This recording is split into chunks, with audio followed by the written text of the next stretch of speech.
Ah, the automobile. Truly one of the best gifts ever bestowed on this world. Some are works of absolute art, either from a bodywork standpoint, an engineering standpoint, or both. The following cars are none of those things.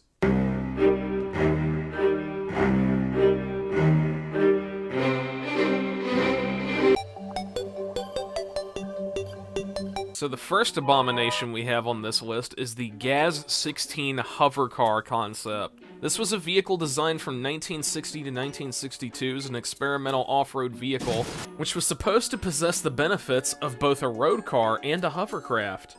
The vehicle possessed two modes, normal mode, yes, they genuinely called it normal mode, and cross-country mode, which is hover mode. Normal mode utilized an automobile chassis with independent front suspension, steering, and hydraulic braking, which could be retracted hydraulically when going off-road. Cross-country mode involved the use of an air cushion, which was provided by two 47-inch fans, which raised the vehicle, you ready for this? It's pretty insane, 6 inches off the ground. Interestingly, in hover mode, it was tested to see if it could actually cross bodies of water. And it could! Although it came at a price. By having it blowing air down on the ground to generate lift, it basically creates a fog cloud around it to where the driver couldn't see and they had to abandon the testing rather quickly. The engine that was utilized to generate power for this thing was a 336 cubic inch ZMZ13 V8, sourced from the Gaz 13 Chaika, I probably mispronounced that, sorry Russia, which gave the vehicle a top speed of 106 miles per hour when in normal mode, and 25 miles an hour when in cross-country mode. Now, the original concept for the Gaz 16 used an insanely complicated system to steer it, which was a system of rudders for directional movement which channeled air from the main two fans, which proved to be highly ineffective as it led to severe sagging during sharp turns. Now, this was rectified with an improved version named the Gaz 16A, which featured two large rear-mounted propellers for improved steering as well as a supposedly improved cross-country speed. However, no one bothered to document that. A further modification was created called the Gaz 16B, which used a GTD 350 gas turbine engine to power the blower fans. However, no records seem to survive of the testing. The project was ultimately deemed pointless as no one could find a use for the vehicle as it was incredibly complex, bulky, uneconomical, and had a pitifully low carry capacity. Interestingly, a fragment of the Gaz 16A is currently being stored in the JSC Gaz Museum in Russia. The next vehicle we have is a prime example of copycatting done wrong. That being the ZIS 112.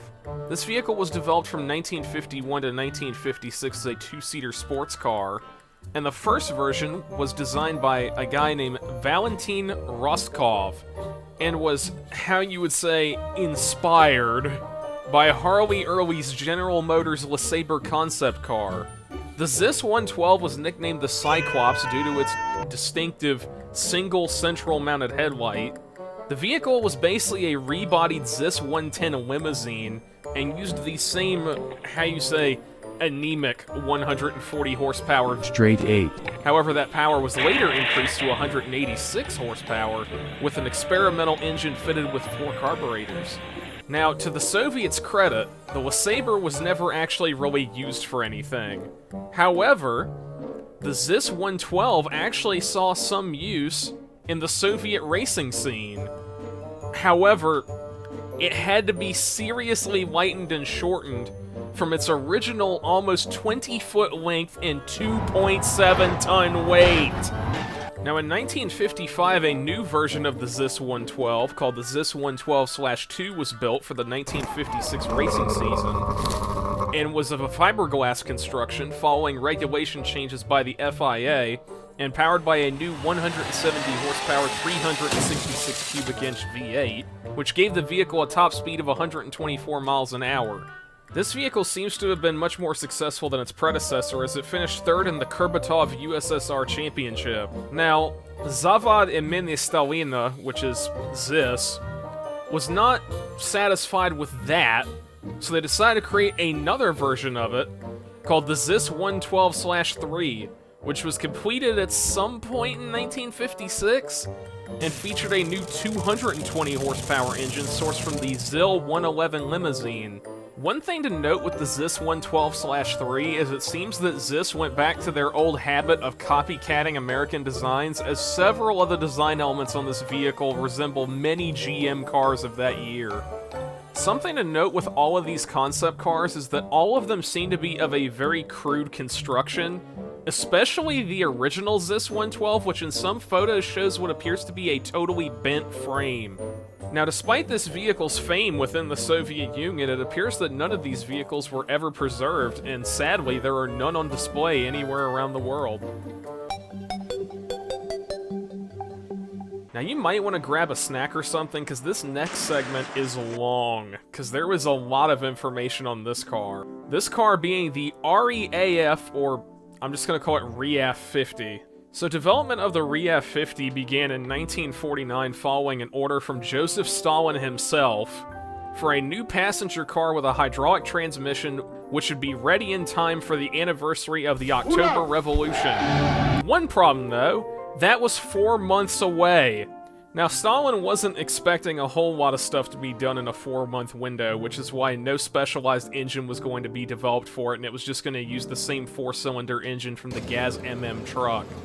As time began to run out, the designer of the vehicle, Vsevolod, whatever this name is, was forced to move into the factory, and on several occasions gave the morning order still in his pajamas. The delivery date was ultimately not met, as only a photo of the car's odometer could be sent to Moscow.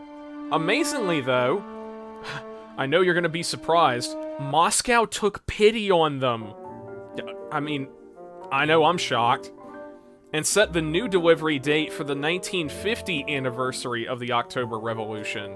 So, time passes, and by autumn 1950, the coupe body, as well as a new Phaeton and sedan, were ready to be sent to Moscow for testing, and had to be driven from the Riga plant, which due to the roads meant the vehicles had to cover around 620 miles to get to the testing ground. During the drive to Moscow, numerous breakdowns occurred, with most issues originating from the transmission. Once the vehicles finally reached Moscow, they were put through their tests, and amazingly, the Kremlin felt that the vehicle passed all necessary testing, and after which the commission determined the idea of creating a relatively simple, cheap car was a good idea. However, despite passing all the tests, numerous new defects were found, which led to the commission to look at the vehicle disfavorably, and later stated, quote, "The project is unsuitable for implementation and the car itself is recognized as uneconomical." One thing that especially did not help this project was the fact that the design team was what you would call less than professional, as on their return trip to Riga, the Phaeton broke down and it was decided to just leave it behind, and the vehicle was never recovered as nobody thought to, I don't know, maybe write down where they left it. 3 prototypes were completed in all, however only one survives today, which was found in the early 1980s in the city of Ogra by members of the Riga Automobile Antiquities Club, who restored it and is now currently on display at the Riga Motor Museum. The next vehicle we have here is something that looks like a creation of a cartoon, but actually existed in the real world. That being the Gaz TR Stereo. This vehicle was created in 1954 to test a new tear-shaped aerodynamic thermoprocessed aluminum fuselage to set the absolute land speed record. This vehicle featured small adjustable fins on the sides of the body which could be adjusted at any time, even at high speed, allowing for the aerodynamics to be constantly changed for better performance. Power for this thing came from a 2,700 horsepower RD500 turbojet engine. The test driver who was selected to pilot this absolute beast was a race driver named M.A. MacLeod, who at this time was a 2-time USSR motor racing champion. During the test drive session, however, MacLeod was told that the top speed of 311 miles an hour couldn't actually be reached, as no tires had been developed that would allow him to get up to that speed, so the speed was capped at 187. During one of the test runs, the vehicle was involved in an incredibly high-speed crash, which somehow did not kill the driver. However, it did lead to the death of the project as a whole. A portion of this vehicle's side is currently stored in the JSC Gaz Museum, right next to the Gaz 16 hover car. Now, the next vehicle we have here is rather mysterious. That vehicle being the IZH Gran Turismo. Development of this car supposedly began in 1973 under the supervision of Lada Ijevsk, and was supposedly to create an all-terrain crossover coupe. The few photos that exist seem to show two different designs, with the lineage of these designs not really being clear.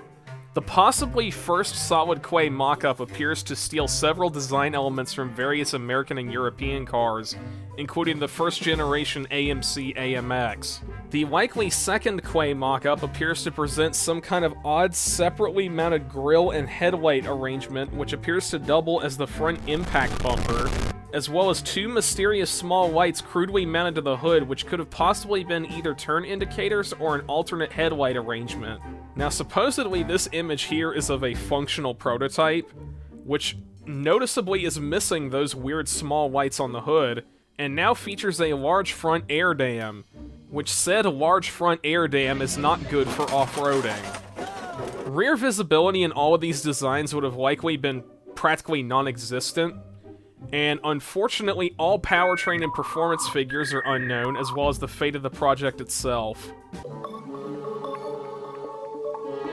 Now, the final abomination we have on our list was designed by the Nami Automobile Research Center in Leningrad in 1987 to create a new economical people carrier.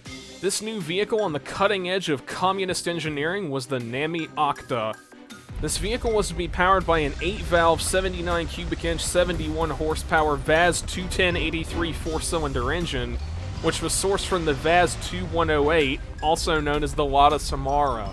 This vehicle would have had a blistering 0 to 60 time of 15 seconds, and a top speed of 103 miles an hour. Now, granted, the performance was certainly not there, but it did have pretty good fuel economy with 43 miles per gallon highway and 30 miles per gallon city. Although, unfortunately, from a looks standpoint, it appears this vehicle was modeled on a deflated gourd. Now, this vehicle ended up traveling abroad for a while, and when the prototype finally returned to the Soviet Union, something interesting happened. Despite being designed and built in Leningrad, it was impounded by customs, and after a long stay with customs, returned to the designers almost totally destroyed, resulting in the complete abandonment of the project. The last time this vehicle was seen intact was the 1988 Geneva Auto Show, and unfortunately no remains seem to survive of the prototype.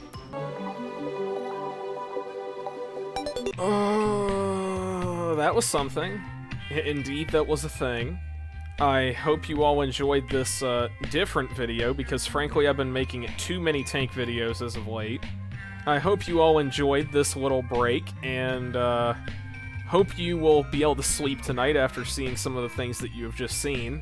Real quick, I just want to say thank you again just for getting my channel this far. I mean, we're now at, what, 3,000 subscribers? I mean, unreal. Absolutely unreal. And I just want to thank you all for sticking with me and putting up with my unique upload schedule.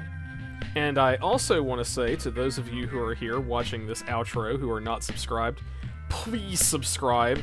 I had to go to some really sketchy websites to get this information for this video, so please, at least just subscribe for me, please. Anyway, I'm gonna hop in my little Lada Riva over here and take off, so I will see you all in the next video. Bye, I guess?